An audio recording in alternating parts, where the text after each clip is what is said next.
मित्रांनो, जिथं इन्व्हेस्टमेंटचं नाव येतं ना तिथं सोनं कुठंच महाग राहत नाही. कारण की सोन्याची किंमत आणि व्हॅल्यू काय आहे हे छोट्या मुलाबाळापासून ते वृद्धापर्यंत, म्हाताऱ्या माणसापर्यंत सर्वांना माहिती आहे की सोनं ही काय चीज असते. आणि सोन्यातली इन्व्हेस्टमेंट ही सर्वात सुरक्षित मानली जाते. आणि आपण सोन्यामध्ये इन्व्हेस्टमेंट का करायला पाहिजे हे आज मी तुम्हाला पूर्ण क्लॅरिटीसोबत 7 असे पॉईंट सांगेल की तुमच्या मनामध्ये संपूर्ण क्लॅरिटी येऊन जाईल की सोन्याची जी गोल्ड इन्व्हेस्टमेंट आहे त्याच्यामध्ये पैसे गुंतवल्यावर आपल्याला किती फायदा होऊ शकतो आणि आपली इन्व्हेस्टमेंट ही आपण राईटच आहे ही कशावरून ठरवू शकतो. तर एक एक करून संपूर्ण डिटेलमध्ये तुम्हाला समजून सांगतो. नमस्कार मित्रांनो, मराठी मार्केट क्लासमध्ये सर्वांचं स्वागत करतो आणि चला व्हिडिओला सुरुवात करूयात.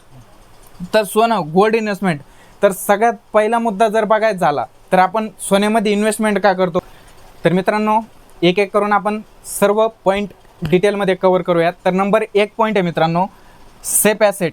तर सगळ्यात सुरक्षित आहे मित्रांनो. याच्यामध्ये कोणत्याही प्रकारची रिस्क नाही आहे. रिस्क म्हणजे कसं, जर तुम्ही शेअर मार्केटमध्ये इक्विटीमध्ये जर पैसे गुंतवले तर इक्विटीमध्ये रिस्क कशी राहते की जर जागतिक तणाव निर्माण झाला तर शेअर मार्केटमध्ये चांगल्या मोठ्या प्रमाणात घसरण होऊ शकते. 2-3 वर्षाचा प्रॉफिट काही टायमामध्ये नाहीसा होऊ शकतो. त्याप्रमाणे जर सोनं जर पाहिलं तर सोन्यामध्ये असं होत नाही. ज्यावेळी पण जागतिक तणाव निर्माण होईल की आणीबाणीच्या काळामध्ये लोक शेअर मार्केटमधून पैसे काढतात आणि सेफ म्हणजे सुरक्षित ठिकाणी गुंतवतात. आणि सुरक्षित गुंतवणूक जर बोललं तर सोन्याशिवाय दुसरी सुरक्षित गुंतवणूक माझ्या मते तर नाही आहे. जर काही असेल तर तुम्ही कमेंटमध्ये सांगा. नंबर 2 पॉईंट पाहू आपण मित्रांनो, ग्लोबल ट्रेड. म्हणजे सोनं हे जे राहतं ते ग्लोबल ट्रेड होतं मित्रांनो. ग्लोबल ट्रेड म्हणजे जागतिक लेवलवर ट्रेड होतं. हे याचे भाव काय आपल्या तालुक्यात, जिल्ह्या किंवा आपल्या भारत देशामध्ये नाही ठरत, तर हे संपूर्ण जगामध्ये ठरतात. तर संपूर्ण पाहू मित्रांनो. अजून काही पॉईंट येतं याच्यामध्ये, खालील पॉईंटमध्ये आपण ते कव्हर करू. तर नंबर 3 आहे मित्रांनो, FD पेक्षा जास्त रिटर्न. म्हणजे जे आपलं बँकेमध्ये आपण पैसे ठेवतो, FD फिक्स डिपॉझिट जे करतो त्याला 1 वर्ष थांबावं लागतं. त्याच्यानंतर जर आपण FDमध्ये पैसे टाकले तर आपल्याला जास्तीत जास्त 7 ते 7.5 तर नाही, शक्यतो 7च. सिनियर सिटीजन असेल तर त्याला 7.5% भेटतं, नाहीतर शक्यतो 7% आपल्याला रेट भेटतात.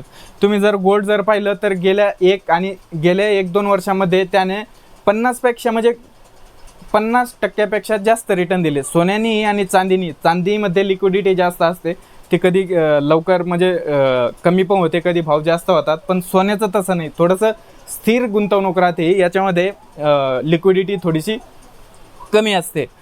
त्याच्यानंतर 4था पॉईंट जर पाहिला मित्रांनो तर हाय लिक्विडिटी म्हणजे कसं की याचा ट्रेड तुम्ही सोनं कधी खरेदी करू शकता आणि कधी विकू शकता. हे फक्त आपल्या देशातच नाही तर संपूर्ण जगामध्ये कुठेही आपण खरेदी करू शकतो आणि कधीही विकू शकतो, कोणतीही परिस्थिती असू द्या. म्हणजे की जर तुम्ही आता भारतामध्ये आहेत आणि तुम्हाला जर दुसऱ्या देशामध्ये गेले, तिथं जरी विकायचं म्हणलं तरी पण तुम्ही लगेच विकू शकता. याला कोणी काही म्हणजे डॉक्युमेंट वगैरे काहीची गरज नसती, लगेच आपण विकू शकतो. नंबर 5 आहे मित्रांनो, लॉंग टर्म व्हॅल्यू. म्हणजे दीर्घकाळात. कारण सोनं तुम्हाला माहिती असेल की सोनं जर आपण एकदा घेतलं तर त्याला लवकर विकत नाहीत, दीर्घकाळच ठेवतो. आणि कितीही नाही म्हणलं तरी पण भविष्यामध्ये याचे पैसे वाढणारच, याच्यामध्ये नो डाऊट. तर पुढचा पॉईंट पाहून घेऊ आपण मित्रांनो, पोर्टफोलिओ डायव्हर्सिफिकेशन. म्हणजे जर तुम्ही जर म्युच्युअल फंड किंवा शेअर मार्केटमध्ये जर इन्व्हेस्टमेंट करत असाल किंवा तुमचं जर काही रिअल इस्टेटमध्ये असेल तरी पण एक डायव्हर्सिफिकेशन करण्यासाठी काही का होईना आपला अमाऊंट सोन्यामध्ये असलं पाहिजे, गोल्डमध्ये असलं पाहिजे. याचं कारण असं की संपूर्ण याचे रेट खालीवर होत राहतात. आणि ज्यावेळी तुम्हाला पहिल्यांदा अगोदर सांगितल्याप्रमाणे जर काही जागतिक अशांतता जर आली तर सर्वात सेफ आणि सर्वात चांगले रिटर्न देणारा जर इन्व्हेस्टमेंट म्हणलं तर गोल्डपेक्षा चांगली इन्व्हेस्टमेंट माझ्या मते नाही आहे. जर 7 नंबर जर पाहिलं तर इन्फ्लेशन बीट. म्हणजे महागाई जी महागाई राहते ती आपल्या भारत देशाची सरासरी 6 ते 6.5 सध्या आहे.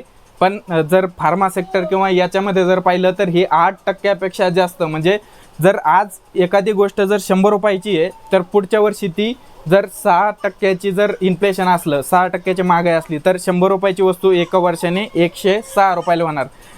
तर याच्या मध्ये सोन्याची रिटर्न हे 8 ते 12% राहते, 8 ते 12%. आणि जर 8 ते 12% असेल तर महागाई बीट तर होतेच, पण आपले जे पैसे असतात याच्यामध्ये नक्कीच वाढ होते आणि याला आपण कधी कुठेही घेऊ शकतो, कुठेही विकू शकतो. दुसरी गोष्ट अशी की तुम्ही जर कधी पाहिलं असेल आपल्या पर्सनल, म्हणजे मी माझं मत सांगतो की आपली आई असेल किंवा आपली बायको असेल, वृद्ध कोणी वडील असतील, यांचं सर्वांचं मत हेच येतं की जर पैसे आले तर भाऊ काही सोनं घे, सोन्यामध्ये गुंतवणूक कर, सोन्यामध्ये इन्व्हेस्टमेंट कर. कारण त्यांना माहिती आहे लहानपणापासून आणि आपणही पाहत आलो आहे की सोन्याचं रेकॉर्ड काय राहिलं आहे आणि सोन्याची व्हॅल्यू, सोन्याची किंमत काय आहे. कारण की याला कोणी बीट नाही करू शकत मित्रांनो. आणि कितीही कसंही आलं, तुम्ही हे बघा, तुम्हाला एक उदाहरण सांगतो मी की जर तुमच्याकडं 1 लाख रुपये येतं, जर तुमच्याकडं 1 लाख रुपये येतं आणि जर तुम्हाला भारतामध्ये ते खर्चायचे येतं तर तुम्ही 1 लाख रुपये खर्चू शकता.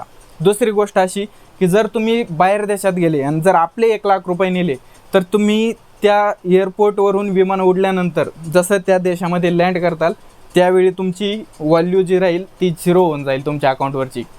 याचं कारण असं आहे मित्रांनो की आपली जी करन्सी आहे, भारतीय करन्सी, ही दुसऱ्या देशामध्ये चालत नाही. पण एकच अशी करन्सी आहे जी मी तुम्हाला या व्हिडिओमध्ये सांगतोय, गोल्ड, सोनं. ही तुम्ही कोणत्याही देशामध्ये जा, कोणत्याही जागेवरती जा, 1 ग्रॅम जरी सोनं असेल ना तुमच्याकडं आणि ते जर जाऊन तुम्ही तिथल्या लोकल सोनाराच्या दुकानात गेले, तिथं जर विकलं तर तुम्हाला त्या देशाची, त्या देशामध्ये जी करन्सी चालते, जशी आपल्यामध्ये 1 रुपये म्हणजे रुपयामध्ये चालते, जशी 100 रुपये, 50 रुपये, तशी जशी अमेरिकेची डॉलर आहे, तर अमेरिकेमध्ये गेले तर तुम्ही सोनं मोडल्यानंतर तुम्हाला भारतीय रुपये नाही भेटणार, तुम्हाला डॉलर भेटेल. तुम्ही त्या तुम्हाला ज्या गोष्टी लागत्या ज्या नाही लागत त्या तुम्ही सगळ्या तिथं घेऊ शकता. पण जर भारतीय रुपये फक्त भारतामध्ये चालतील, हा एक याचा प्लस पॉईंट आहे. दुसरी गोष्ट अशी, इन्फ्लेशन बीट, म्हणजे वर्षानुवर्ष पहा तुम्ही, 100ची गोष्ट 200 रुपयाला झाली. 10 वर्षापूर्वी जे 100ला होती ती 5-6 वर्षामध्येच 8 ते 10 वर्षामध्ये डबल होती. म्हणजे 10 वर्षापूर्वीची गोष्ट 100 रुपयाला भेटायची, ती आज 100 रुपयाला न भेटता 200पेक्षा जास्त रेट होतोय तिचा. तर मग तुम्हीच विचार करा की इन्फ्लेशन कोणत्या हिशोबाने वाढतं आहे. आणि सोन्याचं कसं असतं की इन्फ्लेशनसोबत सोनंही वाढत राहतं. म्हणजे 100 रुपयाची किंमत कमी जरी झाली तरी गोल्डची 1 ग्रॅमची किंमत, 1 तोळ्याची किंमत कधीच कमी नाही होणार, ती वाढतच चालेल. तर मित्रांनो, या व्हिडिओमध्ये काही तुम्हाला जर नॉलेजेबल किंवा महत्त्वाची माहिती वाटली असली तर व्हिडिओला लाईक, शेअर आणि सबस्क्राईब नक्की करा. मित्रापर्यंत व्हिडिओला नक्की शेअर करा. आणि यासारख्या महत्त्वाच्या, आणि तुम्ही आता पाहिलं असेल की एकदम फ्रेंडली आणि क्लॅरिटीसोबत तुम्हाला सांगाल. आणि इथून पुढेही तुम्ही कमेंटमध्ये सांगा, दुसऱ्या काही टॉपिकवरती जर व्हिडिओ पाहिजे असेल तर तोही सांगा. मी प्रत्येक याच्यामध्ये तुम्हाला डिटेलमध्ये समजून सांगण्याचा प्रयत्न करेल. आणि लवकरच भेटूयात मित्रांनो पुढच्या व्हिडिओमध्ये. जय हिंद.